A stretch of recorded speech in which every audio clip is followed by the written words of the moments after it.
কোন গোপনে মন বেসেছে ধারাবাহিকের অনিকেত আর নেই, সবাইকে কাটিয়ে না ফেরার দেশে চলে গেল। বিস্তারিত জানতে ভিডিওটি দেখুন।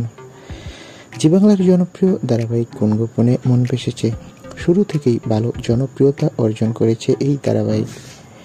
বর্তমানে ধারাবাহিকের প্রত্যেকটি এপিসোড ভালো জমে উঠেছে। ধারাবাহিকের সাম্প্রতিক পর্বে দেখা যায় তীর্থঙ্করের কারসাজির জন্য অনিকেত কাজে ব্যর্থ হয়ে যায়, আর তারপরই তার বস তাকে অপমান করে। অফিস থেকে বেরিয়ে রাস্তা থেকে আসার সময় অন্যমনস্ক হয়ে পড়ে অনিকেত। এরপর দেখা যায় একটি গাড়ি এসে অনিকেতকে ধাক্কা মারে।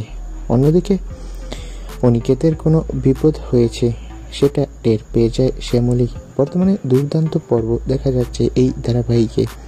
তবে এই সিরিয়ালেরই একটা দৃশ্যের ছবি সোশ্যাল মিডিয়ায় সম্প্রতি ভাইরাল হয়েছে। সেখানে দাবি করা হয় অভিনেতা রণজয় বিষ্ণু নাকি মারা গিয়েছে, মানে সবার প্রিয় অনিকেত নাকি মারা গিয়েছে। বন্ধুরা, এটা তার সিরিয়ালের একটা দৃশ্যের ছবি। তোমরা কেউ ঘাবড়ে যেও না যে অনিকেত মারা গিয়েছে। অনিকেত সম্পূর্ণ সুস্থ রয়েছে। তোমরা কেউ তার জন্য দুশ্চিন্তা করো না। একটা কুচক্রী মহল অনিকেত মানে রণজয় বিষ্ণুকে নিয়ে গুজব ছড়াচ্ছে। তোমরা এসব গুজব থেকে দূরে থেকো। তো বন্ধুরা, তোমাদের কার কার কোন গোপনে মন বেসেছে ধারাবাহিকটি ভালো লাগে কমেন্ট করে জানাও। সকলকে অসংখ্য ধন্যবাদ।